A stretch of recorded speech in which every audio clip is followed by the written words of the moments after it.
Hello and welcome back to episode 1 of the Implied Oral Consent podcast. My name is Ryan Siriaco, and with me as always is David Harding. David, how are you this morning, DH? I am excellent, fresh off a stint in spring training in Florida, and we're off and rolling with our second episode here, although technically it's episode 1. Yeah, we called the first one episode 0 because we really didn't talk about anything important. It's just really kind of just us and who we are and what to expect. So just a bit of a primer for what we're going to be doing. But today, we are going to be going through a full division-by-division preview of the 2014 MLB season. I'm really, really excited. We're filming this on Sunday, March 23rd, and we already have 2 games under the belt.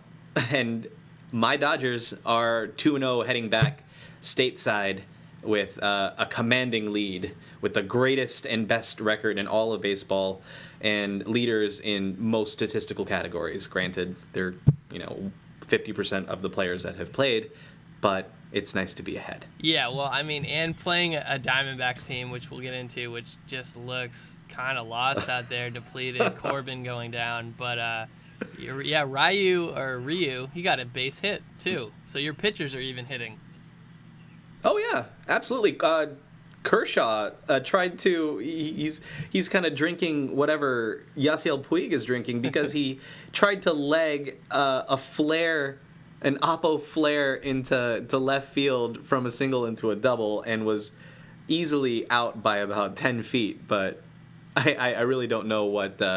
Maybe the toilet spinning backwards in Australia is kind of mesmerizing them to the point where they're not really thinking straight. Let's hope that's the case for Puig, because his base running blunders need to stop now. It's atrocious.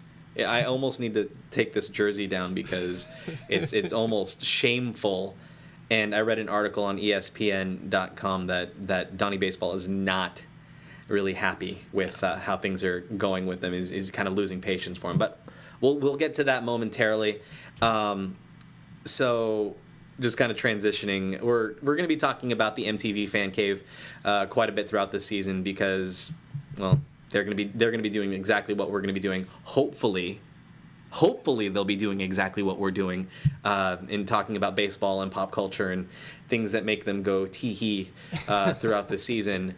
But I was kind of trolling Twitter a little bit during the first game, which, by the way, we both stayed up from 1 a.m. Pacific Standard Time, and I went to bed at 5:30.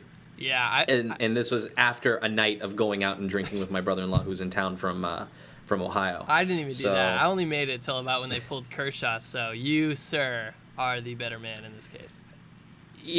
That's 6 2/3 at an ungodly hour. Yeah. And they started an hour late because of a silly rain delay, but rain delay. Whatever. It was totally worth it. Yeah. Totally worth it. But I was trolling Twitter, and I think maybe they each tweeted about 8 or 9 times, little comments here and there, maybe an Instagram video and photo, but I don't know if the MTV Fan Cave is supposed to be the social media hub of Major League Baseball. I don't think they're going to be getting their money's worth this year. Well, and they're just, yeah. I guess, okay, we'll give them a slow start. Maybe they need a little momentum to get going here. I mean, but they certainly weren't in Australia where the toilets spin backwards, so they don't have an excuse. They know it's been coming. They've been prepping. We've all been prepping. So we'll see who's got most of the baseball knowledge. As everybody knows that follows us on Twitter, we've been kind of obsessing over the fan cave earlier and watching all the videos. And 2 of the contestants, I've never seen their videos, so they must be worthy because they got picked. Yeah, they're virtual unknowns to at least people that have been following this whole process, and whether they were independently and secretly recruited, or they simply just did not have, the chops to put their stuff out there in the public, remains to be seen. We will see what kind of content they get to create and, kind of see their personalities as we follow the MTV Fan Cave. But who knows? At this point, all I know is that the IOC Podcast Twitter, which you can follow at the IOC Podcast on Twitter, tweeted about 36, 37 times that night, and just a few times during the game the next night. And we will continually be a social media presence throughout the baseball season. So look at our Twitter for that, and yeah, tweet us in if you have any questions, concerns, or if you want to criticize us the way we criticize the MTV Fan Cave. We're after totally up for it. Yeah. Exactly. But so, as failed MTV Fan Cave dwellers, I personally didn't get to go to spring training. As I mentioned last time, it's unfortunately the first time in 5 years I didn't get to go. But DH, you got a chance at a little bit of redemption. Tell us about your trip to spring training. This guy definitely had a good time in Florida. I met up with my dad. He drove all the way down from Maine, 20 plus hours. Met up with me in Fort Myers.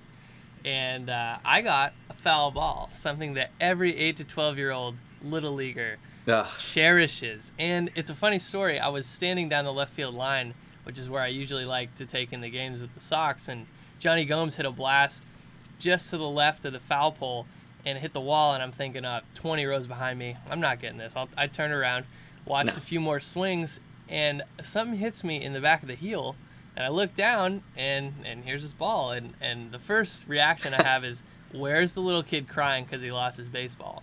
But there was none of that, and I just pocketed the thing and got myself a souvenir. Now, the Sox lost that game. They also lost the next game I went to at the Rays Stadium, Charlotte Sports Park. We sat on the Bermuda grass there. That was really a fantastic park. They have a nice boardwalk going around the outfield.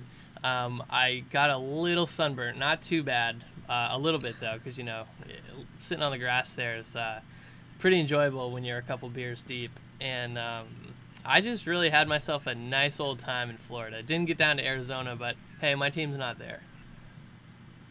Yeah, no, exactly. It's it's something that we can definitely do for next year. I'd love to do a live remote from there next year, which would be super cool. Maybe talk to some fans because of spring training and all the access. Maybe even talk to some major league and minor league players. I think that'd be super awesome. Something to keep on the horizon. But you can thank the foul ball fairy for that wonderful present that gets dropped in your lap. Thank you so much. Some people go their entire people go their entire lives without even touching a real Major League Baseball. I didn't earn this one. My buddy Steve Garrison in the Baltimore Orioles organization currently gifted me that ball, but I didn't do anything to earn it. I certainly didn't catch it. I probably even dropped it when he handed it to me. Who knows? But yeah, no, that's super awesome. I'm very, very jealous that you got to do that.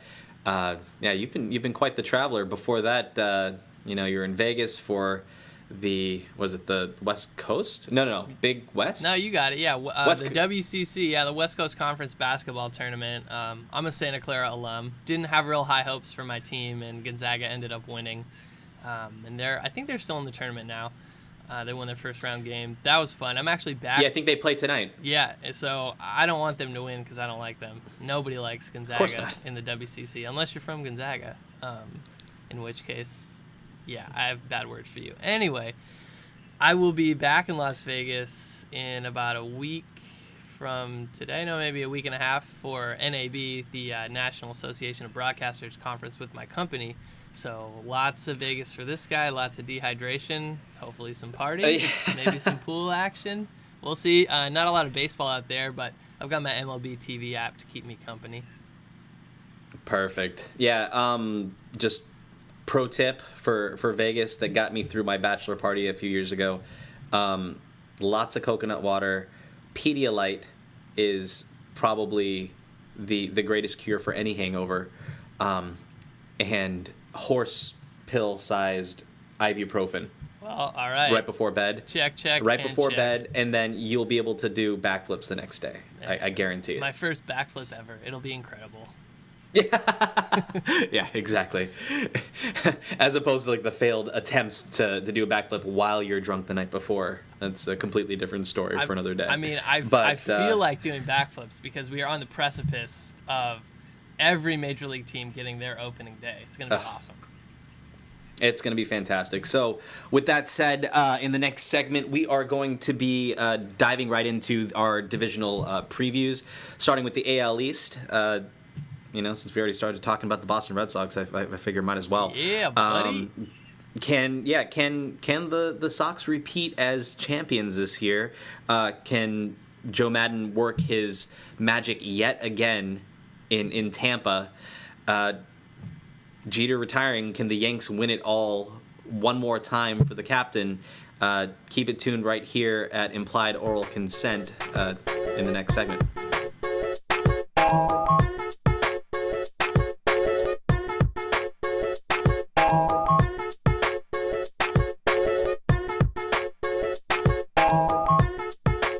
All right, welcome back to segment number 2 of the Implied Oral Consent podcast. Ryan here with DH. So we're going to jump right into the AL East, but actually before I do that, I wanted to plug the Twitter handle at the IOC Podcast on Twitter.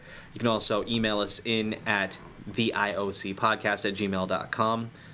And what else do we got there? We were on Instagram, right? Instagram us. Boom. Take a photo, post it on there, and hashtag it IOCme. That's going to be our hashtag on Instagram, I guess. Sounds pretty good. No, that sounds awesome. If you're doing anything at the ballpark or baseball related, wiffle ball in the backyard, who cares? We want to see it. Wiffle we ball. We want to see it. We will totally. Little League. Yeah, do it. We're gonna regram you and get you more follows and more likes if that's what you're all about. Yep. Because there's nothing better than validation by strangers via social media. And we'll post the best one that we feel, the most awesome picture on our website for every podcast. We'll put you on there if that's all right. If we have your implied oral consent, that is. Exactly. And, if one of our 7 listeners will do that, you have a 1 in 7 chance of getting on there. So I think your chances are pretty good. I'm glad we're staying strong anyway, at 7 listeners. I'm impressed. I as long as we don't lose one, as long as we don't lose it and get to 6 listeners, I think just the cadence of saying 7 listeners sounds really, really nice. It does. It's legit, but then we're very underground. So those 7 listeners are, if they're hipsters, they can be like, oh yeah, we totally love the IOC podcast before it got cool. Yeah, and I guess if it never gets cool, they're always gonna listen. But we want to get cool. We will have a strong, consistent fan base. Yeah. But anyway, all right. Like I was saying, we're going to be diving into the ALS preview. DH, how do you see the AL East shaking out this year, 2014? Give me your top to bottom rankings. Go. Well, as you can see, Boston Red Sox are going to repeat. I'm making that bold prediction. We're going back to the ship. We're going to take the ship. But in the AL East, Homer. It's never easy. Tampa's going to be nipping at our heels. David Price is going to have a big year since he's going to go on the free agent market here soon. The Yankees have the talent but not the depth, so if the injury bug bites them, they're going to be in trouble. And then I just see Baltimore kind of underachieving again. They won a lot of one-run games a couple of years ago. Last year they kind of had more of what I expect them to have this year. And Toronto just needs starting pitching bad. Joey Bats and Encarnacion are going to do well, but I don't see them getting out of the cellar. Yeah, I'm really curious to see if Toronto makes any kind of leaps. We're really looking forward to a future episode where we'll have Canadian Baseball Network contributor and all-around good guy Andrew Hendricks on as a guest sometime very soon in the season to give his north of the border take on how the Toronto Blue Jays are going to fare this season. But it's not looking good, Drew. Sorry, your long, flowing, beautiful locks are not going to help them this year. If only they could. If only they could. But I actually agree across the board with your rankings. Boston, they, as Ric Flair says, to be the man, you got to beat the man. Woo! And God, I love him. So good. He's the best. Just like, with that little walk across, and then that's the best. Anyway, but how no one made fun of him for his robes looking like Liberace is beyond me. But anyway, I digress. Boston, then Tampa Bay. Joe Madden is some kind of wizard to be able to pull out the best out of his teams every single year, and having the most minuscule payroll and so much team unity. Yeah, a fantastic clubhouse aura. So he just does it every single year, and I don't see this year being any exception. The Yankees, captain's final farewell, the farewell tour. I don't know if that's going to be a distraction. Who knows? Baltimore, they added pieces, which was good, but they also subtracted substantial pieces, which we'll get into. But the AL East, as it is every single year, is a monster and a gauntlet, and they just are going to continue to be an outsider looking in. And then Toronto, at least they have poutine. At least they got that. They have that going for them. Yeah. I fries and cheese curds and gravy is delicious, but Deanna Navarro is not going to save your season. Sorry. Well, I last year I didn't think JP Arencibia was going to save their season either, but and he's certainly not going to this year. If the season consisted of Tim Kurkjian impersonations, I think they would run the table. They would crush it. I don't know if you saw his newest one this year, but I was dying. It was great. But anyway, we are running actually long on this on this first segment, so let's just jump right into it. Boston Red Sox, 97-65 last year. It's good enough to win the division. Key additions this year, they were able to kind of retool in places where they weren't as strong. Grady Sizemore is probably going to be the steal of the year. Edward Mujica to kind of bolster the back end of the bullpen where it was a little bit in flux last year. AJ Pierzynski to replace Salty behind the plate. Amazing veteran presence. Love him or hate him, we all know how abrasive he could be, but amazing clubhouse presence. Guys always seem to love him. And then Chris Capuano to round out the back of that rotation. Could be a long guy if everyone's healthy, but a solid innings eater. He's not going to win you too many games, to be perfectly honest with you, but he's not going to lose you too many games either. Yeah. And then key losses, Salty, like I said, Jacoby Ellsbury. That is going to be one of the biggest kind of question marks to see how they're going to miss his glove and his bat this year in patrolling center field. Yeah. Stephen Drew could be a late season addition. Ryan Dempster to his kind of quasi semi-retirement. Who knows? He might even be back next year. And like I said, Jared Saltalamacchia. So why do you think they gave up on Ellsbury and Drew? Do you think it's a youth movement in Boston, DH? Well, absolutely. And, you look at Xander Bogaerts' performance in the World Series, and they're hoping that over 162 games, he's going to be at that level, if not better, as far as the defense goes. But the bat is big for Bogaerts. And if you combine him with the platooning of Sizemore and Jackie Bradley Jr. in center, I have heard a lot that Sizemore's not going to play a lot of center field just because it's a lot of room to range. But Bradley's got the speed. Sizemore, semi-speed, more of the bat. So I think they're banking on the young guys stepping up big time.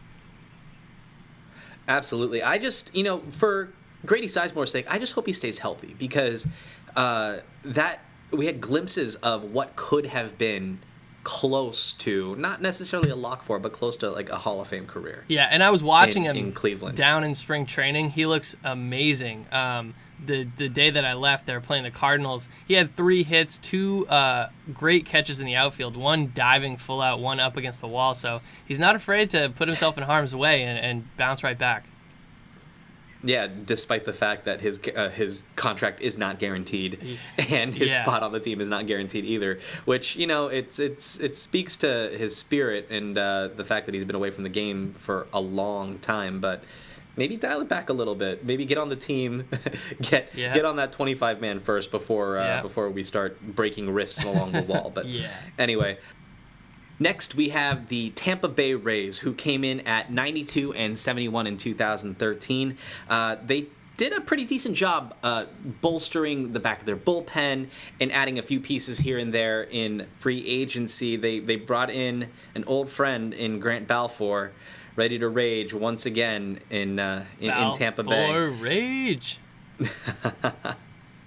And they brought in a bit of a reclamation project in Heath Bell, but that's worked out for them in the past with guys like Farnsworth and Fernando Rodney. So we'll see how this works out for them. And then to replace Jose Lobaton, who was traded away, they traded for Ryan Hannigan, who was a fantastic backup catcher with the Reds. And likewise, they traded for a nice infield utility player in Logan Forsythe from the Padres. So with the additions of Grant Balfour, Heath Bell, James Loney, along with their young guns, Will Myers and Desmond Jennings, and I don't know, maybe even we'll catch a glimpse of Jake Odorizzi and Tim Beckham this year. How do you see that nice balance of veterans and younger guys working out for the Rays this year, DH? Well, I think James Loney, he's going to be the quiet leader, the guy in the clubhouse that shows everybody how to get it done. Great inside-out swing. Going to set the table well with Evan Longoria in the middle of the lineup. And it really is all about unity this year with the Rays. Every year, as you know, they shave their heads for cancer awareness, and to donate some money. And the one guy on their team that didn't do it, who do you think it was?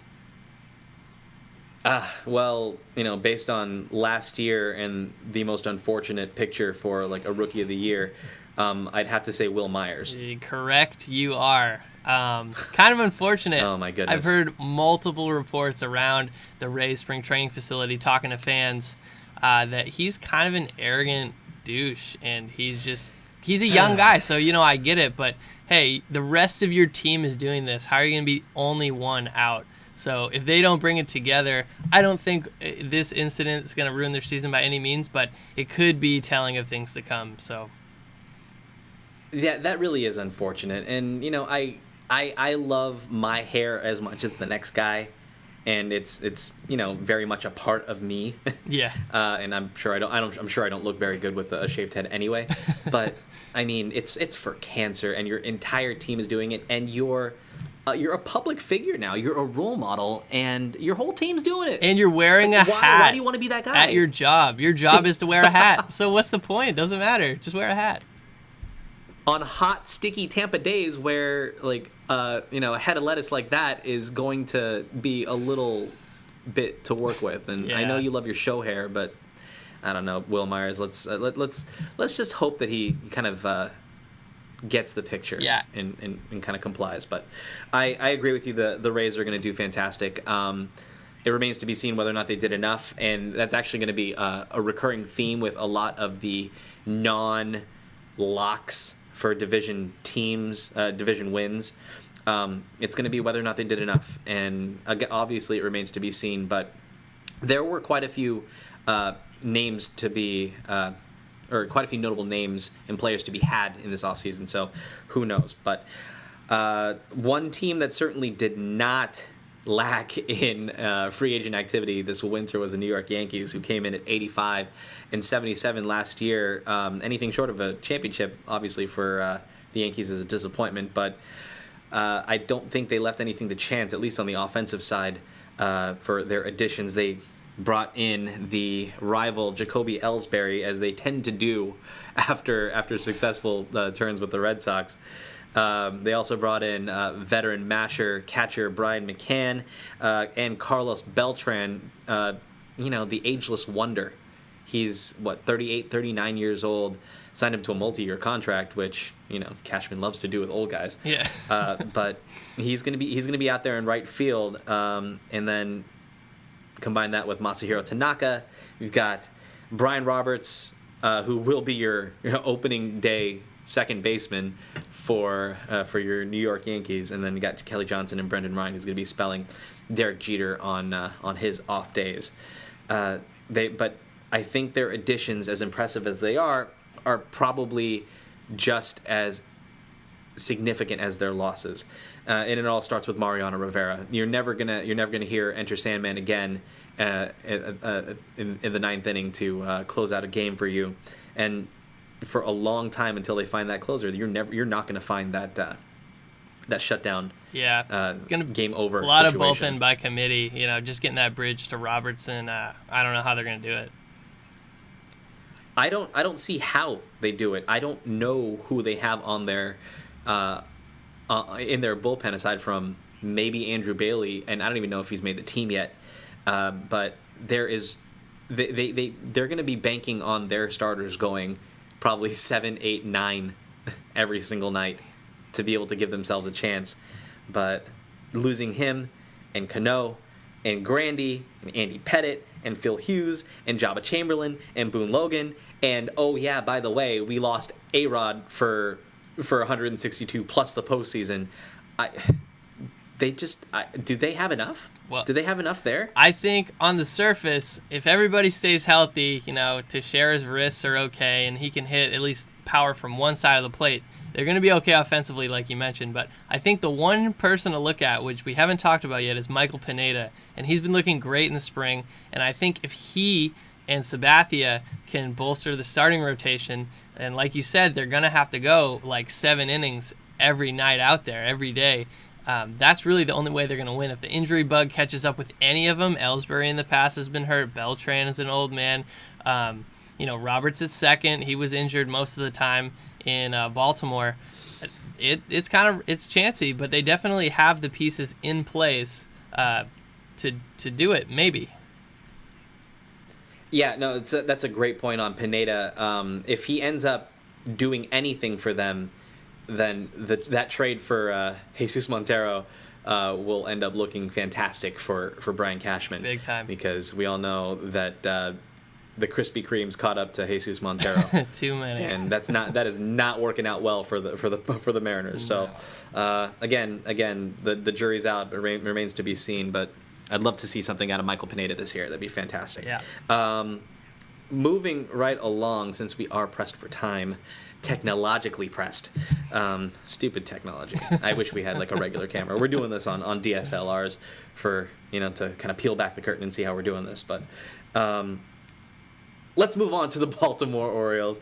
85 and 77 in 2013. I'm really intrigued by this team just because they have a lot of great talent, but just like the AL East, like I said before, the AL East is a juggernaut and a gauntlet, and you have to kind of have the perfect storm season to be able to navigate through those very rocky waters. But they were late to the game free agency wise. Up until very late in the game, the only free agent signing of note that they had was Ryan Webb, who is a serviceable relief pitcher that was with the Miami Marlins by way of San Diego. But they ended up with Ubaldo and Nelly Cruz, signed the Korean pitcher Sukmin Yoon, which I don't know if you've seen Tropic Thunder, but every time I see that name, I think of Robert Downey Jr. It's like, suck my unit. So I'm gonna call him that from now incredible. on. All right, we'll call my unit.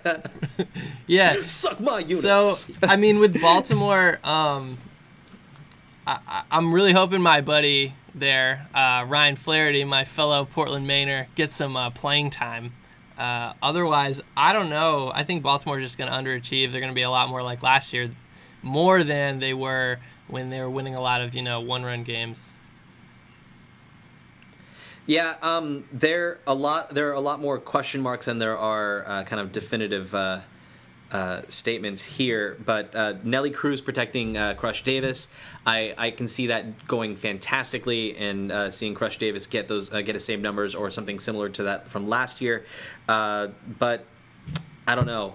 Machado missing time, rotation in flux, no real closer. They lost Jim Johnson and replacing him with Fat Tommy Hunter. I really don't see that working out for them. So we are pressed for time, so we're going to just jump right into the Toronto Blue Jays, who were a dismal 74-88 in 2013, and really, Dioner Navarro is the only person they've added of note, and they lost J.P. Arancibia, who was a fine catcher, but honestly, were they even awake during the hot stove season? They missed on so many opportunities. They could have had Irvin Santana. They could have had Ubaldo Jimenez. I don't think their draft pick is going to be that significant to where they couldn't add a couple pieces and help themselves now and even in the future. So I don't know. I guess we'll defer to Drew for this one. But yeah. What do you think about the Blue Jays? I think it's just too bad that Reyes hasn't really stepped up to his potential in Miami or now in Toronto. And Aaron Sebia, it's too bad to lose the league leader in Tim Kirkshin impersonations. So they need some starting pitching, and they need more than just Joey Bats hitting blasts out of the Sky Dome and Edwin Encarnacion hitting for power. So they got to get something else brewing there, shake things up in Toronto. No, absolutely. So we're going to be moving on to the NL East in our next segment. Did the Nationals vault themselves into the number one spot? Did the loss of Beachy and Medlin really kind of bury the Braves? We'll find out in the next segment of Implied Oral Consent podcast.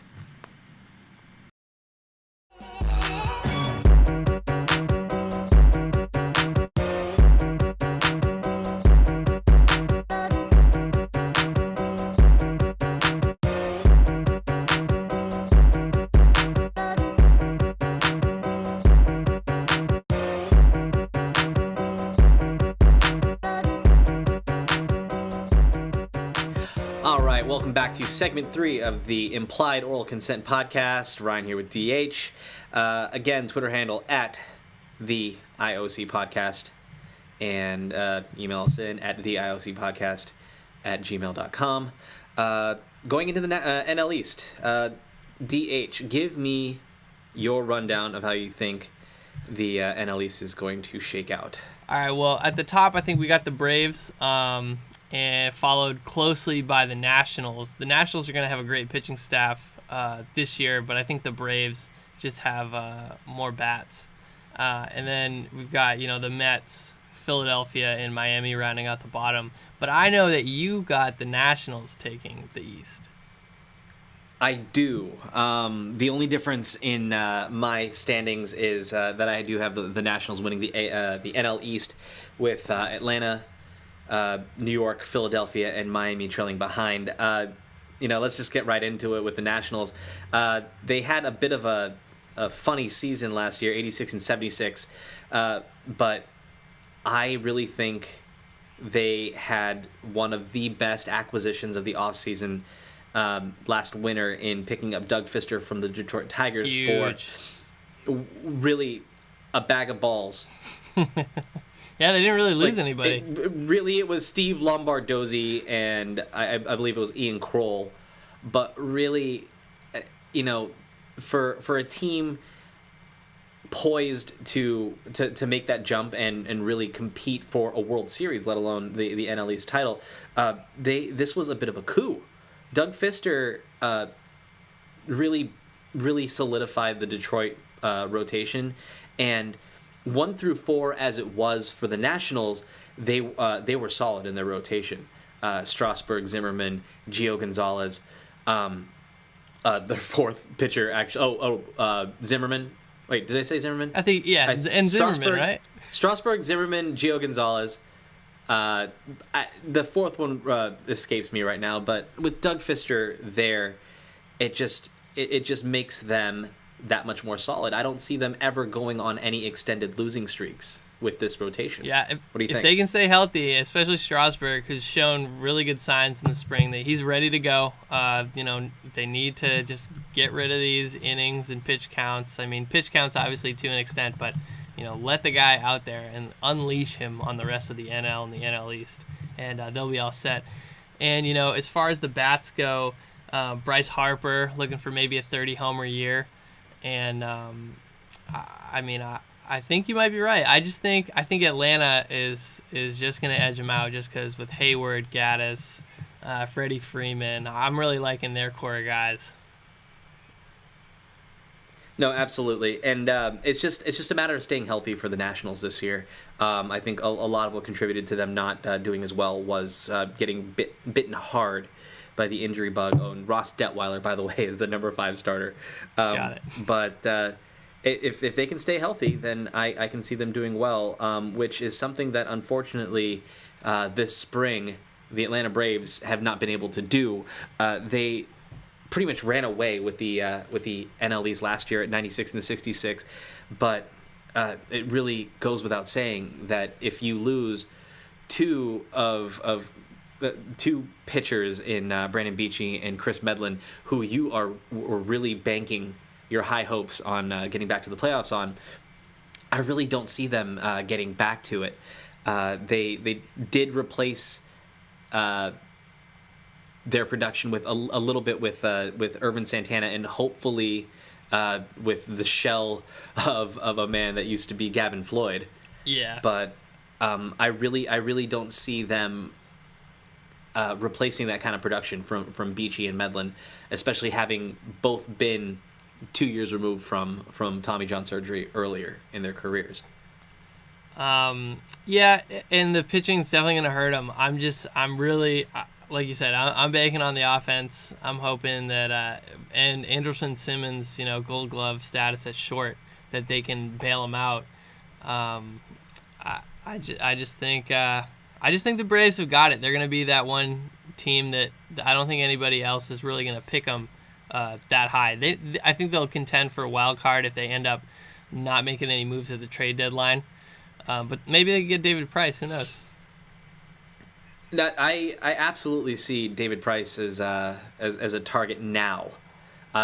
Before I didn't see it, but if they want to compete now and if they want to make a splash and really go all the way, because Frank Wren went all in this winter with signing all of the core players to multi-year contracts. They're in it for the long haul now. They're in it to win now, and they're in it to win for the next at least 5 years. Freddie Freeman, Andrelton Simmons, Julio Teheran, Jason Hayward, Craig Kimbrell, all of them got multi-year contracts. They're all secure. They're not going anywhere.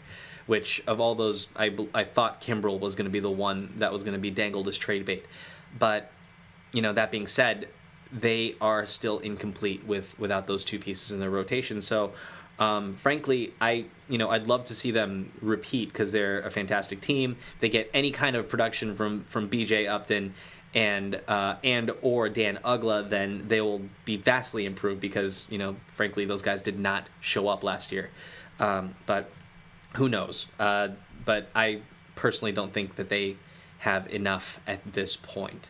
Let's revisit this again in July. Yeah, we'll see. Right, I mean, certainly more than the rest of the NL East, I would say, like the Mets. Yeah, the rest of the NL East, it kind of drops off from there. The Mets went 74 and 88 last year. No one really expects anything from them this year, but their bright side is that they do have a lot of young guys coming up.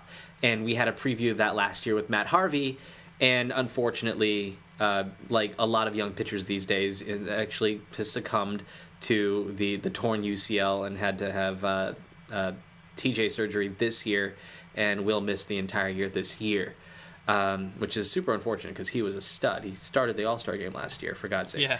So, they tried to bolster that rotation with a little Bartolo Colon. I don't know how this man is still pitching. I know he was implicated in the biogenesis scandal, and maybe that was the fountain of youth. Who knows? This man, he makes Juan Uribe look anorexic. Yeah, he likes I swear, the Krispy Kremes, enormous, and they're working for him. They certainly are. You just get that forward momentum and get a few MPH behind your fastball. But I think the big acquisition this year was actually Curtis Granderson, who goes from the Bronx to Queens. And I think it's a great signing. He's going to do great for that team. He and David Wright are going to do amazing at the front end of that lineup. But frankly, I don't think it's enough. I really don't think is going to be enough to put them over the top to even get them to one of the two wild card positions. I don't think it's going to happen. But the future looks bright for this team. Kind of reminiscent of the '80s pitching rotation for the Mets with Dwight Gooden and Ron Darling and those guys. We have Zach Wheeler, who is going to be a stud, who they got from the Giants in the Beltran trade. We've got Syndergaard, Dylan G, who I think is actually going to be starting the season this year for the opener. And then when healthy, you have Matt Harvey. So you have that 1 through 4. I think you just need some bats to complement that and get some offense. Yeah, and I would like to see some more offense out of Ike Davis over at first. But yeah, besides Grandy and David Wright, I haven't really been following the Mets too closely. But then again, you got to win to get in the headlines. No, exactly. And as they say, the winning is the greatest deodorant for any stink you might have. So. Hopefully they'll be gracing the back pages of New York papers very, very soon, if New York papers even exist anymore. Yeah. It's so weird. Maybe they do. Newspapers. The whole idea of a newspaper still astounds me to this day. But I digress. All right, moving on to another unfortunate team, the Philadelphia Phillies, who are 73 and 89, or they were 73 and 89. Last year, and no, I'm not talking about the ages of their starting pitchers. That was their record. I swear, this Ruben Amaro, I don't know what you're doing. I know you're not one of our 7 listeners, but I'm talking to you right now. I don't know what you're doing. This old team is getting older, and instead of perhaps dealing some assets to get younger prospects or focusing on acquiring some young talent, he went out and locked up AJ Burnett, who's in his late 30s, pushing 40. Roberto Hernandez, who is on the downslope of what could have been a decent career, but I think his best days were behind him as Fausto Carmona. Yeah. And then Marlon Byrd, who is a fine bat. He ended up being a nice boost for the Pirates last year in the postseason. But why do you give Marlon Byrd 2 years? I don't understand it. Yeah, I really don't. And doesn't make a lot of sense. And then the loss of Roy Halladay to retirement, they almost created more holes than what they plugged up in free agency. What do you think? Yeah, well, and I think there's a lot of egos going on with J. Roll and Ryan Howard. They're getting paid a lot and they're not producing a lot, and you're just seeing kind of the end of these guys' careers. Hopefully AJ Burnett does something besides eat up innings, but I think he's just going to eat up innings. Pitching in the National League, he seemed to do fine with Pittsburgh last year, so the Phillies, yeah, they also need to shake some things up and get younger. They do have Dominic Brown in the outfield, who's been pretty impressive, and Mayberry Jr. I like that guy, Jr. I like that guy, too. Great. And finally, bringing up the rear, we have the Miami Marlins, who were an abysmal 62 and 100 last year in 2013, and I just don't know. I really don't know how the Marlins have won more World Series, or actually just as many World Series as the Red Sox in the past 15 years. That's crazy. Oh no, 20 years. It's 20 years since it's like the mid 90s. The past 20 years, they've won just as many World Series as the Boston Red Sox, and it's just absolutely mind-boggling how they do business down there in South Florida. Yeah, and I think that it's also a funny point is Billy Beane, Mr. Moneyball. Oakland hasn't won a World Series, and Miami's won 2. And besides Jose Fernandez hitting home runs, staring down pitchers, pitching well, but also fighting everybody in his path, they're better at fighting than they are at baseball. Yes, and I think that fighting spirit is pretty much all they have to bank on this year. You mentioned Jose Fernandez, fantastic pitcher. I don't see a sophomore slump with him. If anything, I see him replicating some of these numbers and competing for the Cy Young every single year. Now it's going to be hard to kind of leap over Clayton Kershaw in the NL, but I see him as being a mainstay until he eventually gets signed by the Yankees when he is available in free agency. Yeah. And then speaking of available players, there's obviously the amazing Giancarlo Stanton, who is another one of those players that I don't anticipate being with this team after this year. Yeah, he's too good. He's too good. He's way too good, and the Marlins can get so many assets for him. And frankly, he's not going to be the piece, or he's not the only piece that you need to win a championship in Miami. So might as well flip him for some prospects, kind of the way they did with Josh Beckett and like Hanley Ramirez back in the day. But Stanton, he's going to get his numbers. They added Furcal and Salty and Carlos Marmol, but really, honestly, I don't see them doing anything with those players. So to pardon the fish pun, but I see the Miami Marlins floundering a bit once again this They'll season. be swimming with the fishes come September. With cement booties. All right. Yeah. But yeah, and so that does it for our NL East preview. Coming up in the next segment on the IOC podcast, we'll be taking a look at the AL Central. Will the Tigers miss Doug Fister? Can the Tribe in Cleveland replicate that wonderful run they had to the postseason? Is this Kansas City's time? We will see. We'll dive right into that in the next segment of Implied Oral Consent here on the podcast with DH and Ryan.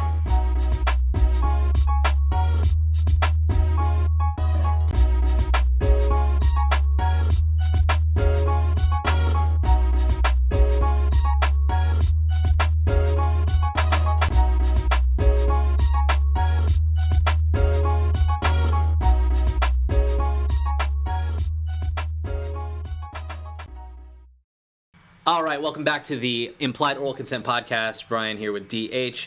We're going to jump right back into it with the AL Central preview.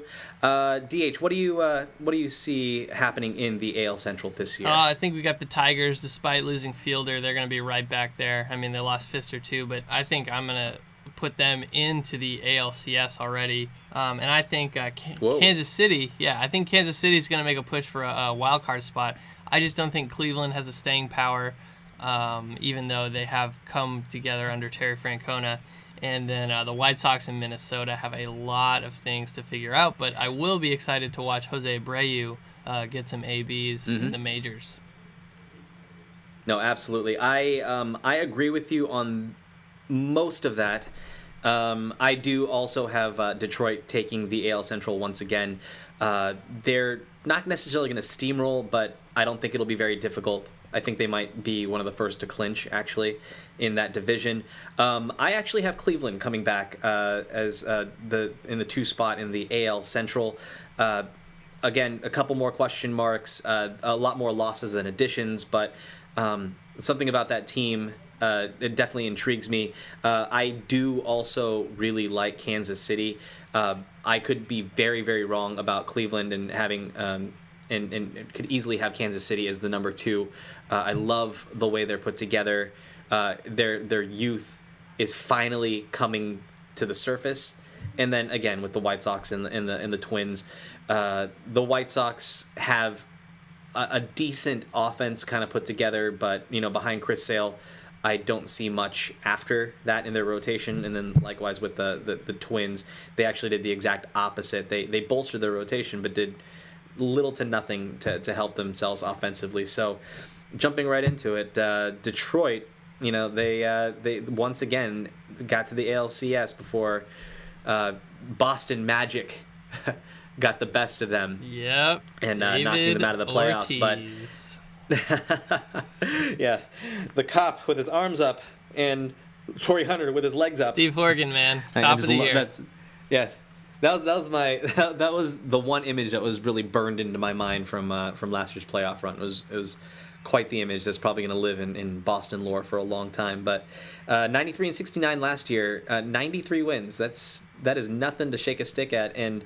a lot of that can be attributed to their number 1 and 2 in their rotation. But adding guys like Ian Kinsler, Java Chamberlain, Joe Nathan, and even like a role player like Rajai Davis. These are the kinds of moves that championship teams make.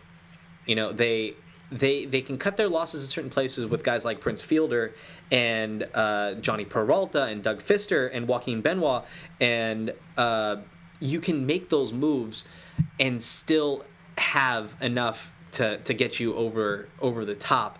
And I guess that's what really separates championship teams from everyone else. And I absolutely see great things happening for this team once again. But do you think they miss Prince Fielder there in the Motor City? Yeah, I think they do. And another infielder I think they're going to miss is Jose Iglesias, going to miss significant time. And maybe they'll pick up Steven Drew. Although I just heard about that Scherzer deal kind of going sour, or that he turned down a long-term contract, and Boris is his agent and Drew's agent. So I don't know how that's going to shake out. Scherzer at least is there this year. No one ever likes dealing with Scott Boras. No. When you know you have to deal with Scott Boras, you kind of take that precautionary swig of Pepto before you go into the room. But I've heard that they're not going to pick up Drew just simply because I think he's going to wait till after June, after the draft, to sign anywhere. Oh, okay. Yeah, that makes sense for Drew, I think. You don't want to be competing at this age. Just want to get your paycheck and, get out there, do your thing. He was a streaky hitter anyway. But the Tigers, I think they're going to miss Fielder in the regular season, but the postseason, he didn't really do much for them. So just, they can rely on Miggy and the rest of the gang to provide the power. No, absolutely. And Nick Castellanos coming in and helping the team at he's playing third, right? And he's spelling Miggy at third. Yep. And Miggy is going to be taking over first. I think he's going to be a fantastic addition, a nice young bat coming off the coming into the fold there.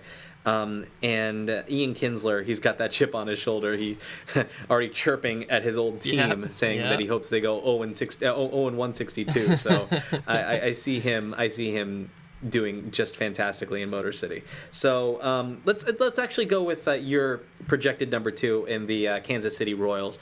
They went 86 and 76, slipping a little bit as they made that push to the postseason last year, but they were right there in the thick of things. And really, I think a lot of that was attributed to the play of a resurgent Irvin Santana, who unfortunately they don't have the pleasure of having his services this year. So with Jason Vargas, do you think that was an adequate replacement? Do you think they have enough at this point to get them over the top and into maybe one of the wild card spots? I think they have enough for the wild card spots, and I think for Irvin Santana's sake, even though he's not in Kansas City, he's going to do much better in the National League. Adding guys like Norichika Aoki is really going to help Hosmer in the middle of the lineup, and Billy Butler, set the table for those guys. And Yordano Ventura, let's see what that guy can do. He might surprise some people. And I think James Shields as well. I think he can have a strong year if he can go like 200-plus innings. Oh, you can absolutely count on James Shields for that, obviously barring injury. But you mentioned Yordano Ventura. He is going to be my player to watch. I picked him up on my fantasy team, so I'm really, really, really banking on him doing well. But I think you and I talked off air before. I was telling you he doesn't just hit 97 on the gun. He averages 97 on the gun, which means that is just the stinkiest cheese you've ever seen in your entire life. But he's been tabbed as the number 3 starter, not only just winning a job in the rotation, but tabbed as the number 3. So that tells you how high the hopes are for this young fireballer. So I have great hopes for this team. I really hope they kind of get over the top and kind of get back to relevance. But speaking of perennial lovable losers. They're not so much losers anymore, having been to the playoffs last year and winning 92 games under Tito Francona, going in their second year under him, the Cleveland Indians. Now, their losses are a lot more significant or notable than their additions. They lost Ubaldo, they lost Kazmir, they lost Drew Stubbs, and their closer Chris Perez. Now, Chris Perez, he had his struggles towards the end, but he's had over 190 saves over the past 5 years. So he will be missed in that rotation or in that bullpen. But John Axford, Josh Outman, hopefully will stop that bleeding. How do you see the Indians season playing out this year? Well, I think if Michael Bourne, can set the table and Swisher can have a resurgent year, I think they'll be okay as far as the bats go. They seem to always find hits from the right guys. A lot of clutch hitting on the Indians, which was kind of a Terry Francona staple in Boston in 04 and 07. And as far as the pitching goes, they're going to rely on Axford in the bullpen. And the starting rotation, if Masterson can not think about his contract and pitch, like an ace, they'll be okay. But I think it's going to kind of cloud his focus. Contract negotiations are always really a big distraction during the year. I know a lot of pitchers kind of make a practice of not negotiating during the year, because of that. So we'll see how that shakes out. And then, of course, the bottom dwellers here are going to be your White Sox and your Twins. Let's start with the White Sox. Another almost 100-loss season for them, 63-99. They really did a lot to retool, though, this year, picking up quite a few interesting pieces. They obviously paid big bucks for Jose Abreu to the tune of $53 million. They picked up Adam Eaton and Matt Davidson in separate deals with the Arizona Diamondbacks, and what that does is that gives them a fantastic center fielder to patrol center field out there in Chicago, and a nice young third baseman that's up and coming, fantastic prospect. Who's probably going to slot in as their starting third baseman in Matt Davidson. So they did give up Hector Santiago at the back of their rotation. He ended up going to the Angels, and Addison Reed, who is actually going to be tabbed as the closer for the Diamondbacks.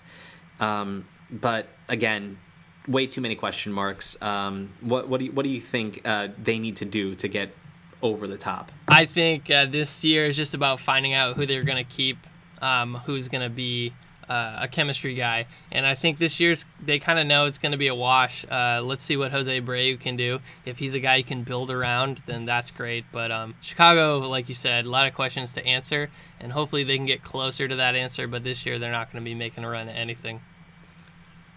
So yeah, I could probably sum up their offense in with the small statement: lots of strikeouts, but lots of home runs. Yep, just swinging for the fences. With Abreu and Adam Dunn, they're going to be swinging for the fences. And finally, bringing up the rear, we got the Minnesota Twins. Came in 66 and 96.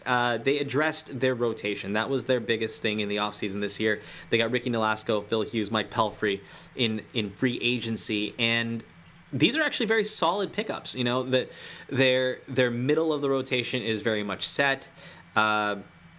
Serviceable. They're going to get their innings. They gave them multiple years, so they're secure. But aside from Joe Mauer, Denard Span, I don't see much happening on the offensive end in Minnesota. Yeah, I'm with you there. Let's see how Mauer transitions. I think it'll be a lot better for him than catching. His average is definitely going to go up, and he'll still be the cornerstone. And let's see how the deals work out. Is Nolasco going to do what they hope he is? And I think that they made some good deals money-wise to make their team better now, but like the White Sox, they need to answer some questions and see what direction they're actually heading in. Absolutely. And going into next segment, we're going to go into the NL Central. St. Louis, once again, another powerhouse. Can anyone compete? Can Cincinnati, Pittsburgh make it over the top and dethrone this champion? DH, give me your predictions. Well, I think you and I are aligned here. Got St. Louis at the top. They're going to make another run at the World Series, I think. And then followed by Cincinnati, Pittsburgh. Pittsburgh, I don't think they're going to have enough magic like they did last year. Kutch have another good year. And then we'll have Milwaukee and Chicago rounding out the bottom. The Cubbies, 100 years plus, and they're still looking for answers. Still going. Still, it's going to be 100 more. I think this year is actually their 100th anniversary of Wrigley Field. Wow. So lots of time. They have a lot to celebrate there on the grounds, but I don't think you're going to be celebrating any wins this year. We have a stadium. So, it's awesome. Yeah. Anyway, so let's jump in with it with St. Louis. It's just so hard to not respect this team. 97-65 last season. They just seem to do everything the right way. They added just very solid guys like Johnny Peralta, Mark Ellis, Peter Borges, who I think is probably one of the most underrated outfielders in the entire game right now. And all they lost was they got a little bit younger. You know, Johnny Peralta's, kind of in the prime of his career, maybe like on the downslope. Mark Ellis is a fantastic backup for Colton Wong, just in case he doesn't work out. But they got rid of David Freese, who is, he had his magic in the playoffs a few years ago, but has had declining numbers over the years. Carlos Beltran, he is still a beast, but it's always better to get rid of a player too early than too late, in my opinion. Well, because if it's too late, then you're just gonna have dead money on your payroll. And Chris Carpenter lost him to retirement. Fantastic career.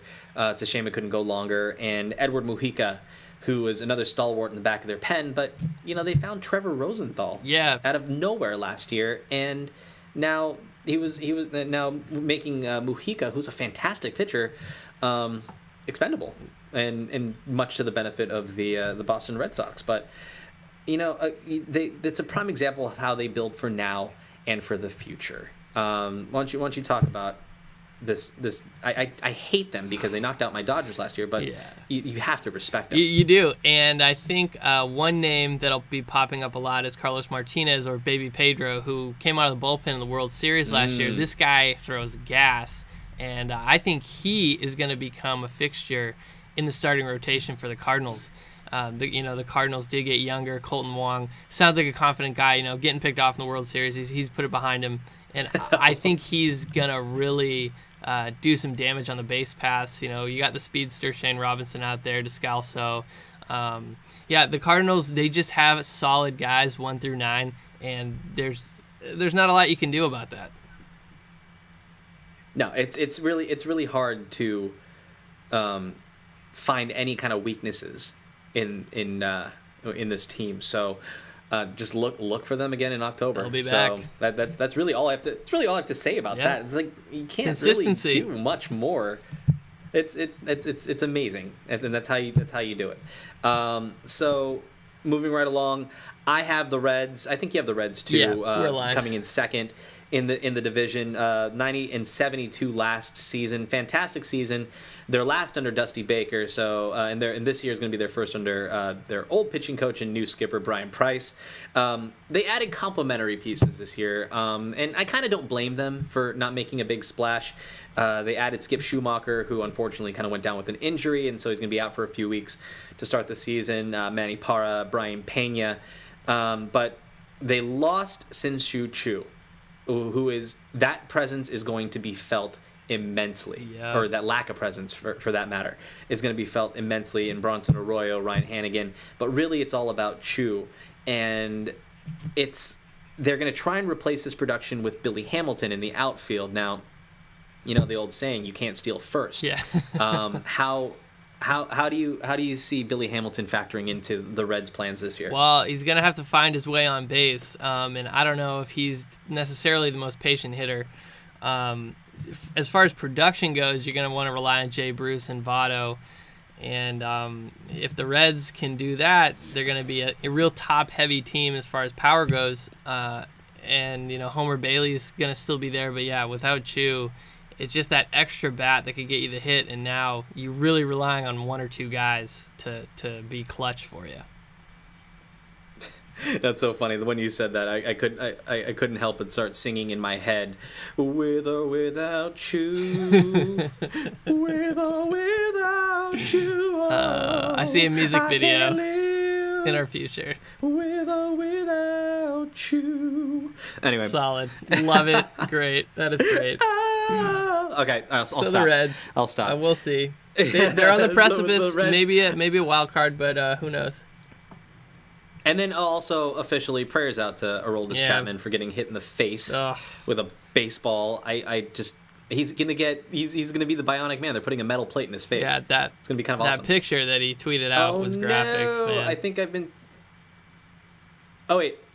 Oh, sorry. I thought my EOS utility was it stopped recording. That thing is very scary. Yeah. When you see the screen and you're frozen, but then the camera's still going. So we're still that's recording. How we roll. We're okay. And that's how we roll. Who's next? Okay. Pittsburgh? Because I thought I was talking like dead air and like nothing was recording. So anyway, let's move right along. Sorry about that. Live television, folks. The Pittsburgh Pirates had a magical season last year. 94 wins, 68 losses. Gone are the days of the losing season, at least hopefully for now. But again, this is another team that didn't really make a splash in free agency, and their losses will be felt a little bit less than the Reds, but still be felt. They picked up Eddie Volquez, who really hasn't had the same stuff that he had back in Cincinnati. So 2 teams removed. Clint Barmas, Chris Stewart, serviceable bench guys, nice backups. But they lost A.J. Burnett, Marlon Byrd, Justin Morneau, the latter 2 being guys they picked up in the trade deadline to have that playoff push. Really, nothing too much, but I don't know, the age-old question I'm going to be asking all day today, did they do enough? Yeah, I don't know if they did enough, and I don't know if their bullpen is going to be as awesome as it was last year. Melanson was real shaky in the AL. When he came to the Pirates, he was fine, but he's going to have to step up, and then Pedro Alvarez needs to have another monster year for them to be doing anything. But I think at most they'll be knocking on the door of the wild card. Absolutely. Their young core is what they're going to be banking on. You mentioned Alvarez. You got Starling Marte, who has turned out to be quite the stud out there in left field, along with Kutch, and then probably Tabata and Gabby Sanchez. Going to need more out of them. But the Pirates have another solid team, and solid on the back end of their rotation and their bullpen. So we'll see how they go. Milwaukee Brewers, 74 and 88. Just mired in controversy last year. Hopeful to turn the page this year. They added Matt Garza, which is their big free agent signing this year. A nice gesture to their fan base to let them know that they still intend to compete. Again, don't know if it'll be enough. Lost Nori Aoki. Corey Hart, Unieski, Bettencourt, but really the big elephant in the room and the big question this year is going to be Ryan Braun. Do you think he comes back to MVP form? I think he's going to bust out. I think he's going to have a monster year hitting. With Cargo in the lineup, that's going to help protect him. So yeah, Ryan Braun or bust. The other Cargo. Yeah, yeah. The other Cargo. Who by himself is becoming a one-man wrecking crew in center field, just performing grand larceny of home runs left and right. I love watching him play. He's a fantastic player, and I really look forward to seeing him play this year. Chicago Cubs, 66 and 96. It's just so sad. But God bless Cubs fans because they're so loyal. And, they only added Jason Hamill and Jose Veras this year and lost Dioner Navarro. Oh, cry me a river on that one. And then Kevin Gregg, who was a wonderful, pleasant surprise for them. But honestly, they could have had an amazing offseason. They were implicated in all the deals of the Tanaka, Axford, Jabba, Ubaldo, all of the big name free agents they were linked to. But they couldn't do it. They couldn't pull the trigger. To me, the Cubs are, the Cubs are just like that safety school, And the state school they're your backup, and that's just how it is for the Cubs now. So until Theo can get the right pieces in place and get things moving, the Cubs are going to be in the basement for another 100 years. Yeah, and Rick Renteria's got his work cut out for him, but hats off to you, Skip. Hopefully it works out well for you. All right, coming up next in the next segment, segment number 6, we've got the AL West preview. The Rangers just reloading in the craziest way. We got Oakland. Will there be a lot of Bernie leaning in the East Bay? The Angels. I don't know how do you solve a problem like the Angels? And then Cano in the Pacific Northwest. We'll see how that shakes out in the next segment of the Implied Oral Consent podcast with Ryan and DH.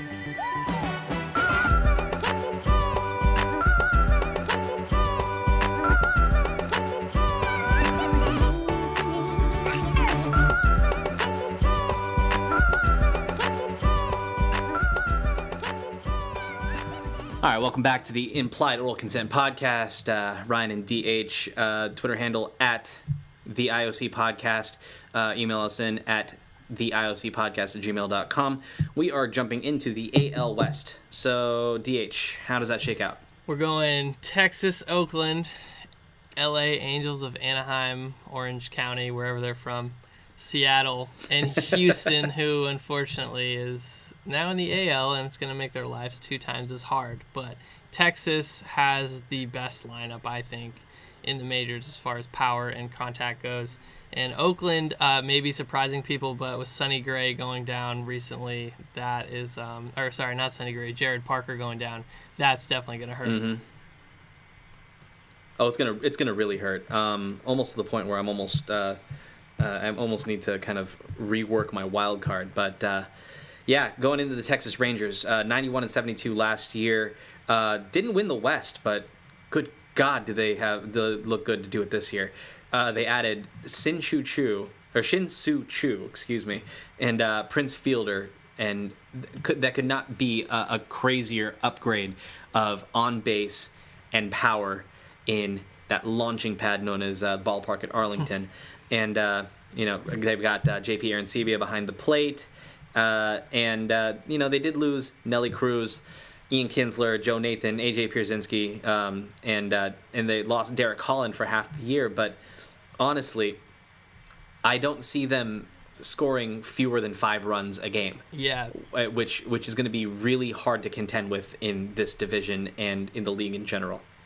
They just retooled. They had a big turnover, They lost a lot of guys, but they gained everything and more back. And if Ogando and Feliz, Ogando in the rotation, Feliz in the closer role, if those guys step up and Holland is inserted back in there, they're going to be set. They could possibly take out the Tigers, and they could possibly take out the Red Sox if everything falls into place for them. No, absolutely. They just... Again, need to stay healthy.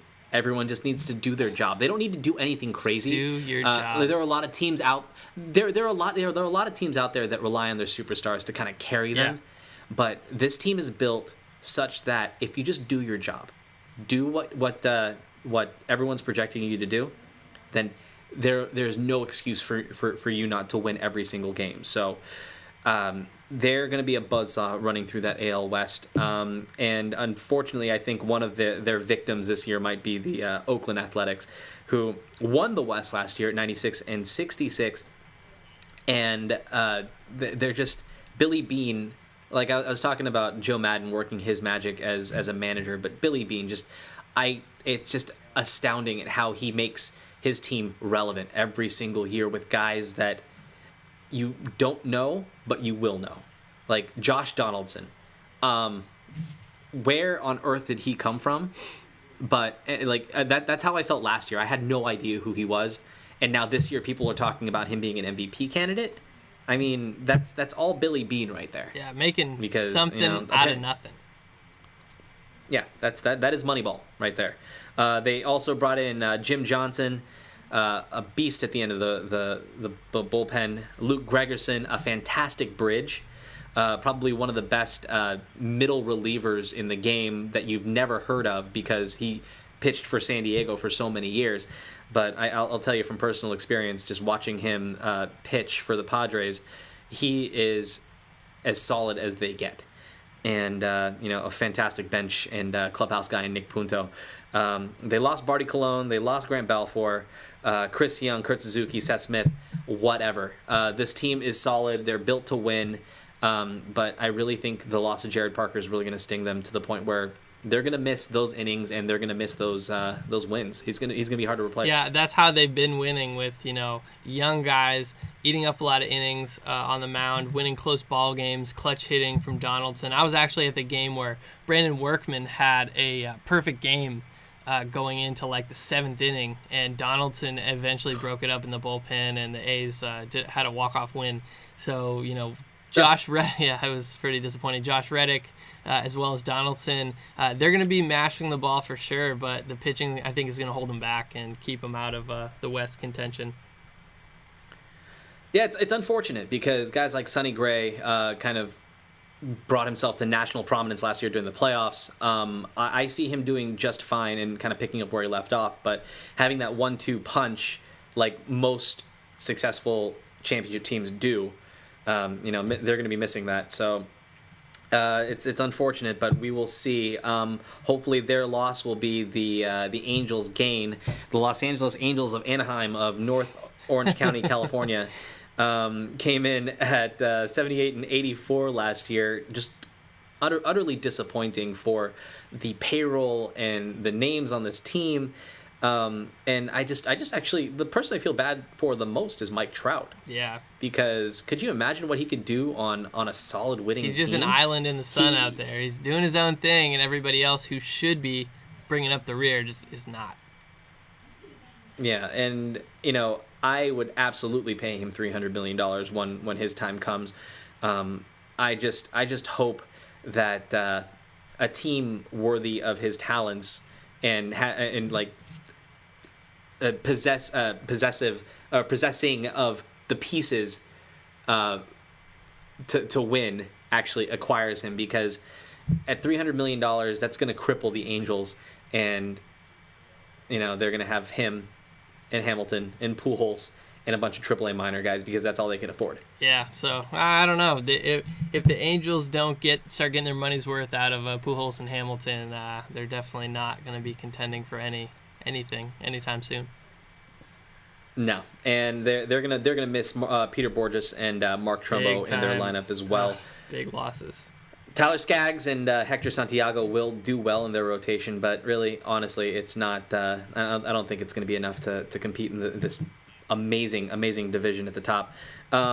Seattle Mariners, such an intriguing team, 71 and 91, just mired in mediocrity up there in the Pacific Northwest. Jack Z pulled the trigger and got the most coveted free agent of the winter offseason in Robinson Cano. Tried to surround him with a few more pieces: Logan Morrison, Corey Hart, and Fernando Rodney at the back of the bullpen. But really, Jack, I don't know. There's different schools of thought. Would you, if you were Jack Z, would you spend all $240 million on one player, or take that $240 and put together a lot of really nice complementary pieces with the great young pieces that you have there in Seattle? Well, I think he's going with the Cano train of thought. Pay him a lot and start making Seattle a more attractive market. And I think weirdly that the Seahawks winning the Super Bowl is going to help that also. And he's just going to have to take his lumps now and hoping that Cano can keep it going, and then he can start building around him when their TV market starts to pick up. So, take your loss now, have Cano get some good stats, and, see what you can do. It's a pitcher-friendly park, so King Felix is still going to keep it rocking, but, yeah, you're going to have to take some losses now. That's actually a great point about the Seahawks, but I can't help but think of free agents that have come into Seattle and have virtually disappeared. So many. Think Richie Sexson, Adrian Beltre, Sean Figgins, all coming in after career years the prior year, and just disappearing, and then subsequently reappearing after they leave Seattle. But I can honestly see this becoming another black hole situation for guys like Robbie Cano, yep, and Fernando Rodney, who were actually celebrating pretty solid years the year before. But Who knows? I don't know. Maybe it's the island in Lost, and we just don't know it. Yeah. But I don't know. And I don't even want to talk about the Houston Astros. 51-111 in 2013, easily the crappiest team in all of the league. They brought in Dexter Fowler. I don't know why. I know they traded for him, but if I were him, I would be so upset. Well, I know there's no state tax, and that's like the only thing going for them. But the only thing they've really got going is say. At least they can say they're not sponsored by Enron anymore. God, that's about all I got. If that's the only thing you're going, if that's the only thing you've got going for you, and literally that's something that's an Enron. We're making Enron references in 2014. Bring back Craig Biggio. Yeah, I will say the middle infield of Altuve and Jonathan VR, very solid. Yeah. Young, controllable pieces. They're going to do well for years to come on other teams. But this Houston Astros team is just garbage. Yep. Rangers, so take it to the bank. With that, yeah, absolutely. Rangers are going to walk away with it. So next segment, final division, the NL West, my home division. The Dodgers are already 2-0 in the division, and I don't see any signs of stopping. But I do see the San Francisco Giants perhaps like lurking in the weeds. We got a glimpse of the Arizona Diamondbacks, and could the San Diego Padres be a dark horse in the division? We will talk about that in the final division segment of the Implied Oral Consent podcast. Ryan and DH with you once again.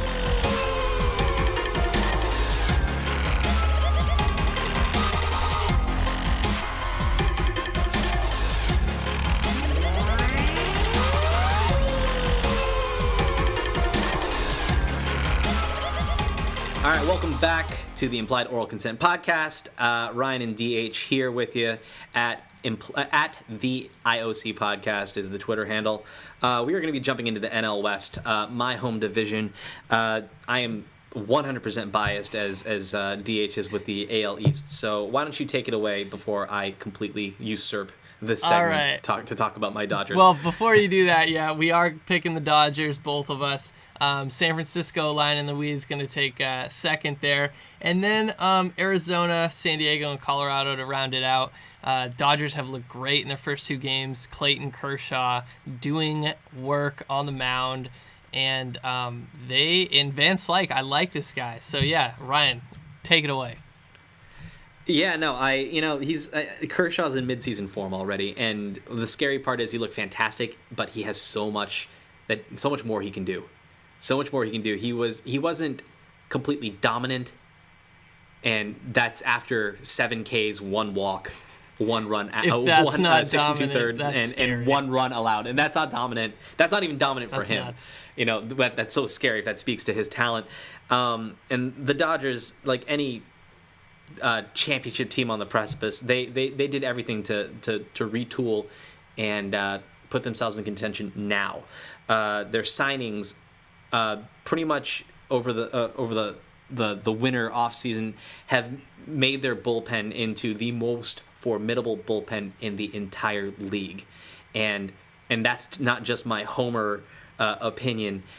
I don't even know how many combined saves there are in the back of that bullpen.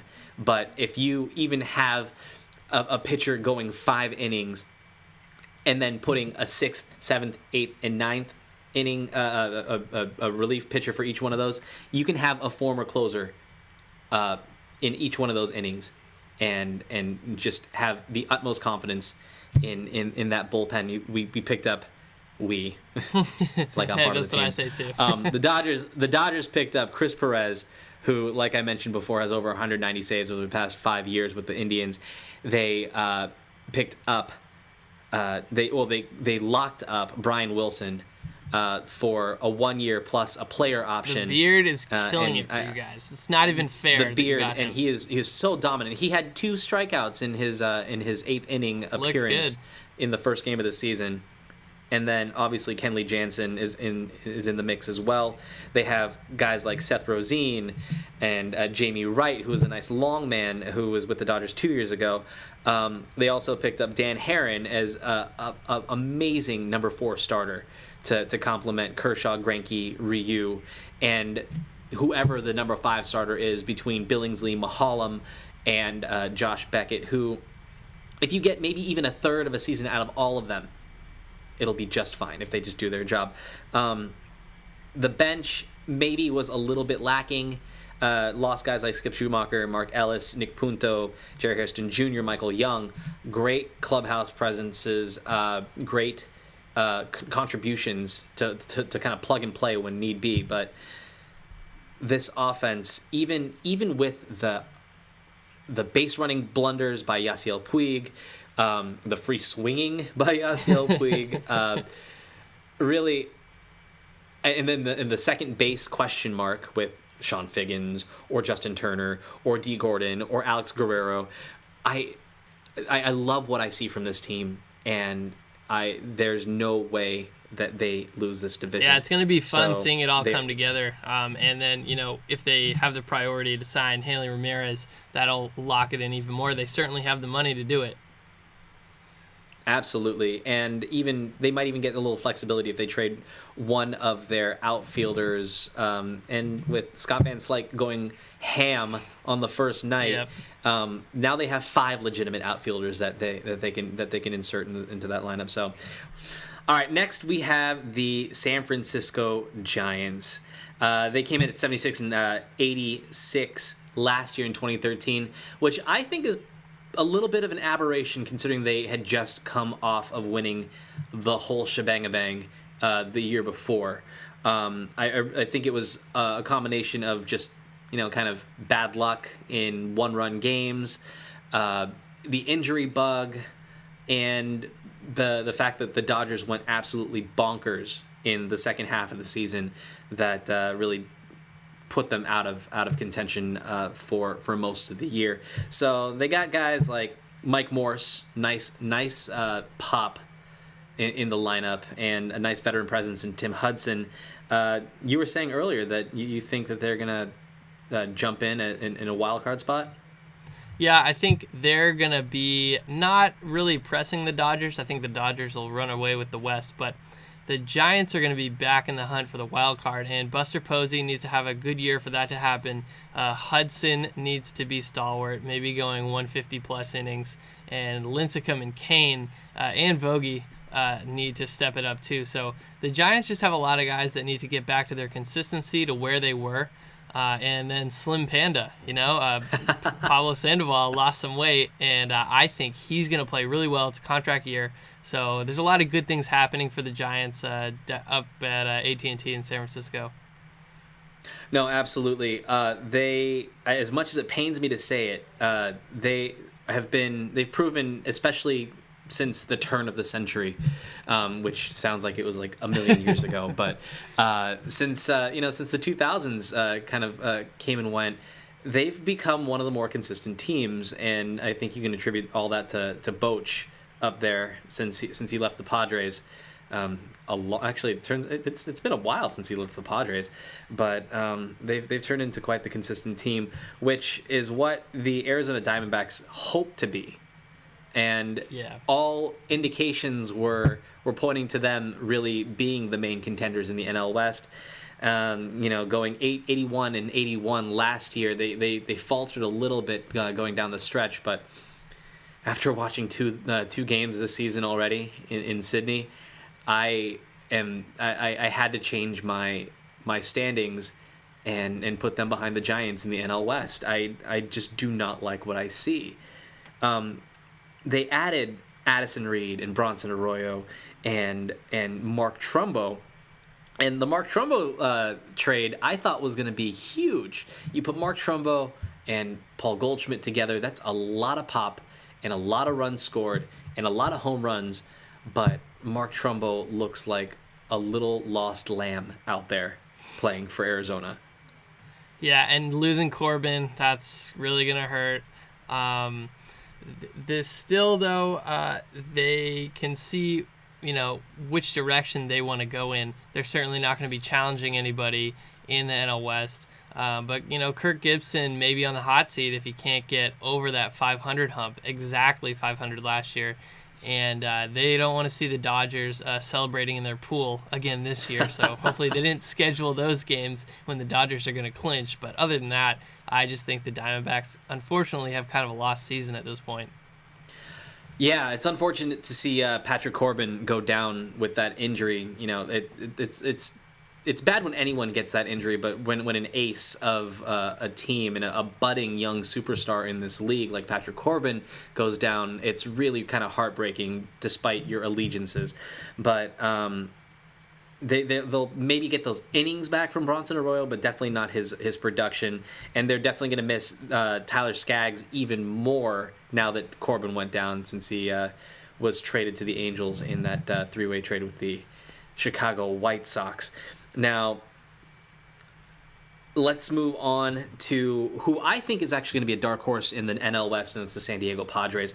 They did not have quite the good season last year at 76 and 86 in 2013, but they always seem to find a way to kind of scrap and scratch and claw to get at least in the wild card hunt. And I think this might be one of those years where they do that. Their big pickup in the offseason, huge risk reward type of player in Josh Johnson. Now, if there's ever a situation where a pitcher would need to do what they could to resurrect their career, they could not have picked a better park to do it in than Petco Park. Am I right? Yeah, a lot of deep alleys. I mean, if you're going to keep the ball up or you just can't get the ball down, you're going to get bailed out. And, you know, San Diego's got a pretty quick outfield, too. So I think Josh Johnson, he's definitely in good shape down there. And Joaquin Benoit won't be having any replays of having to face David Ortiz. No, certainly not. He's also going to benefit from that huge park, probably flip-flopping with Houston Street at the end of games there in San Diego. And the other notable kind of headline to keep your eye on for this season is going to be Chase Headley. It seems like for the past 3 years they've been trying to extend him because he has been pretty much the stalwart of that lineup, the most consistent player, and kind of a budding superstar, like a quiet superstar. He's actually placed in MVP voting over the past couple of years. But since they haven't been able to sign him, and because they're a small market team, I can see him getting traded this year at the trading deadline. So who do you think are really good fits for Chase Headley if he doesn't stay in San Diego? Well, I think, you know, if somebody's contending toward the end of the year, probably going to be in the National League, just because I think he's going to want to get big bucks, and most of those teams are American League. I could see him probably moving out of the NL West, maybe getting picked up by a team like Cincinnati, probably not St. Louis, but he could really go anywhere, especially injuries wise. And maybe if the AL teams were going to pick him up, I might see Detroit if they keep having problems in their middle infield. That's actually a great point there. I don't know where he would slot in shortstop, but if Nick Castellanos could slide over to short, he could play third for them. I'm actually seeing the Yankees being the number one destination for him. The money. Yeah, they've got the money. Plus, they've been clamoring for a consistent third baseman ever since the A-Rod scandal hit. So look out for the Yankees as a very, very real threat to land Chase Headley this year. And then finally, the Colorado Rockies. I mean, 74 and 88 last year. They have Tulo and Cargo, the first Cargo. But really, Justin Morneau, Boone Logan, LaTroy Hawkins, Drew Stubbs, they picked up some nice complementary pieces. But, you know, Julis Chassin and Jorge De La Rosa, and that's about it.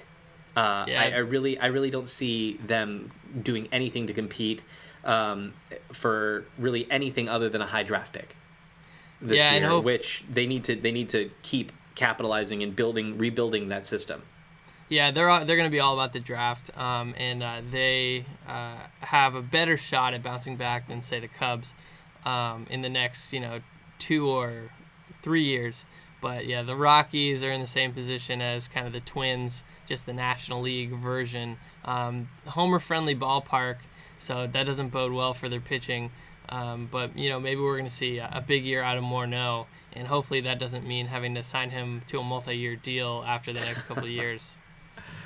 Yeah, no, it would make sense to do that. He's a former MVP, but at the same time, he's dealt with so many injuries and concussions in the past that it just doesn't make sense to invest in a guy like him. Kadire, I can see a big drop-off as well.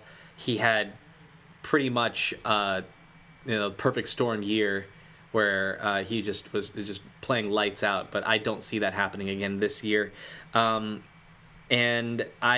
if I were in the front office of the Rockies, I would see what I could get for Tulo and Cargo out there, because there are teams that would fall over themselves for talent like that, and for payroll friendly contracts as well, if you kind of stretch it out over the long period of time that they still have in their contracts. Yeah, but definitely. I think they could absolutely jumpstart their farm system once again with Tulo and Cargo being dangled out there. So that'll do it for the NL West. In the final segment, we are going to give our playoff and World Series predictions, as well as let you know what's on deck for the next episode.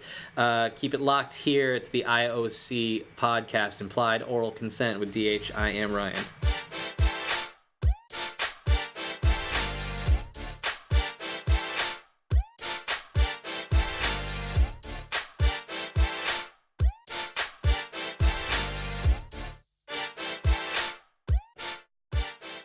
All right, welcome back to Implied Oral Consent. This is the final segment. Here we are going to give you our playoff predictions as well as our World Series predictions. But before we do that, I would like to perhaps venture a little wager with you, Mr. Harding. The person that gets the closest predictions, and that's including wild card, divisional, championship, and then World Series games, the closest to predicting all of those games has to buy the other person dinner at their favorite restaurant. How does that sound? That sounds good to me. I'm feeling pretty confident in my socks, so I think you know where I'm going with my World Series pick. Absolutely, and I think you know where I'm going with mine. So, which would be crazy, and we should totally. I think it would work out. Obviously, I don't think I'm going to travel to Boston, but I'd definitely make it down to LA if the Sox made it to the World Series against the Dodgers.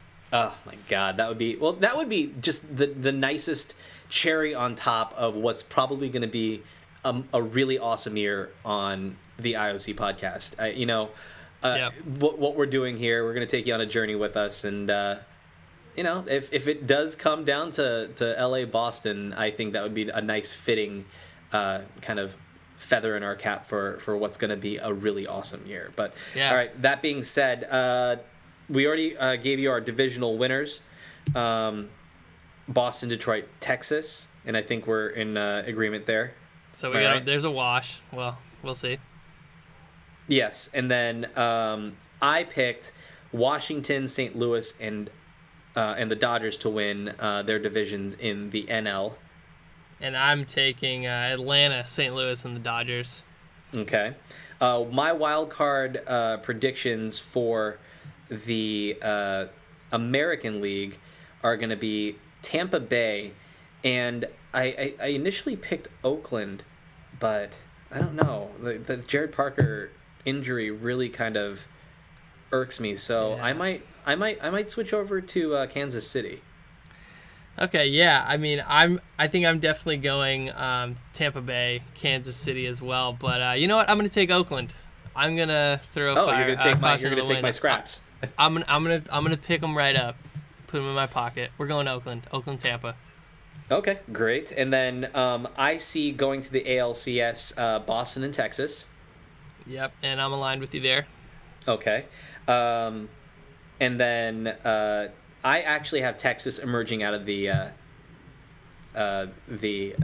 American League, much to the dismay of my partner here, and obviously much to the contradiction of our future plans of a perfect scenario. They certainly have the lineup to do it. I wouldn't be surprised, but gotta pick my boys. Gotta stay true. And then wild card in the National League, I have Cincinnati and see, I have Atlanta down on paper here. It's just really hard to pick them with Beachy and Medlin going down. So I might have to go and repeat last year's. I'm torn between Pittsburgh and San Francisco because we talk so much about San Francisco, and they could be just right there. I don't know, because I hate San Francisco so much. I'll have to go with Pittsburgh. Yeah. I'm going to go Washington, San Francisco. I just think Pittsburgh doesn't have enough, and I just think Washington's going to get just kind of nudged out of the NL East. Okay. And then my NLCS looks like it's going to be the Dodgers and the Nationals duking it out for a trip to the World Series. Who do you got? I've also got the Dodgers and San Francisco. I think that could work out, right? Oh, especially boy. if they take that wild card. That would be an awesome NLCS.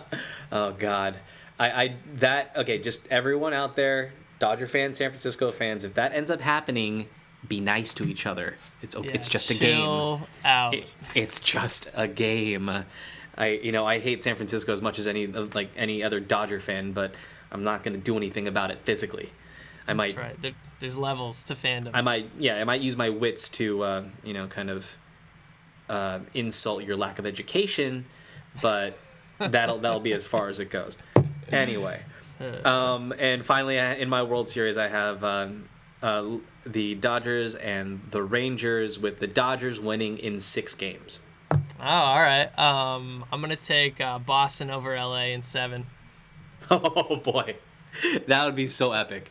That would be so epic. And especially okay, think about the All-Star game. So that's really going to be important now, especially if my Dodgers-Red Sox prediction happens, and will really determine if that 7th game is necessary and where it's played. Yeah, so we will see how things shake out there in Minnesota, where we're going to be having the All-Star game this year at Target Field, that brand new ballpark, and to show that off. Hopefully, I don't know. Let's see what we can do to make that happen. If we can maybe do a remote from the All-Star game, would be really cool. I do have a couple buddies in Minneapolis, so definitely a place to stay. Tickets, that's another story. Yeah, I think a couple lotteries have to be won for that real quick to have that much disposable income. But we'll start working on that and maybe give you an update in the next podcast. Speaking of the next podcast, what we have on deck. Now, we'll probably recap a couple of things that have happened in the first few games of opening week of the opening series throughout the league. But I think one of the biggest things we're going to do is finally have our fantasy draft. Now, if you didn't listen to our last podcast, it's going to be a different type of fantasy baseball. It's not going to be with baseball athletes, but rather with the objects of our fantasies, so to speak. The ladies. The ladies. And we'll discuss the rules and the parameters and all that kind of stuff. But we're actually going to conduct a draft prior to coming back on air with the podcast. But this should provide for some stimulating debate between the two of us, and hopefully debate amongst yourselves, because I know that this could be. I know I could talk about this one forever, and it definitely is some good fodder for road trips and kind of dinner conversations and the like. So we'll see how that goes. We're going to spend the entire podcast kind of talking about girls and how, if they were baseball players, where they would bat in the lineup and what position they would play.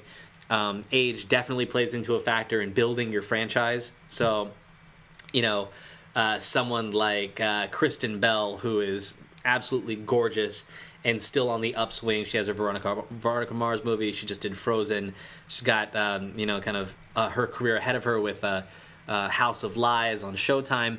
But would you build your franchise around a 32-year-old player versus someone like, I don't know, Taylor Swift, who is 22, 23 years old, already accomplished 4 albums, already has her foray into acting, might have a little bit of controversy with all the guys that she has dated, but you know, she's a solid franchise player, 22 years old and already accomplished in the league. So things to maybe factor in when you draft your players.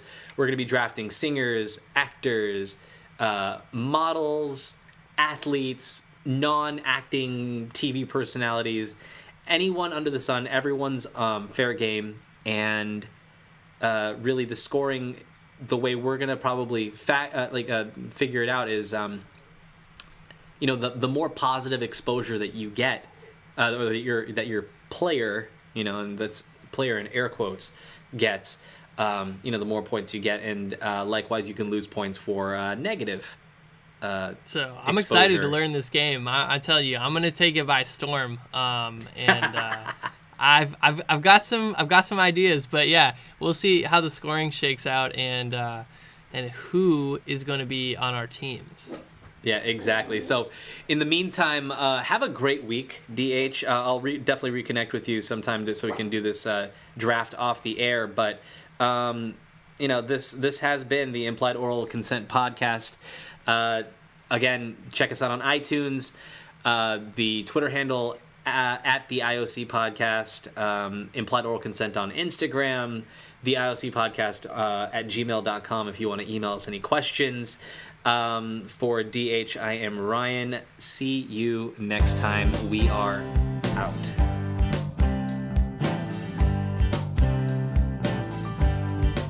Said I've been lost and I've been found, and I've been searching my way through this town. I've been high and I've been low, I've been loved and I've been alone. But something inside me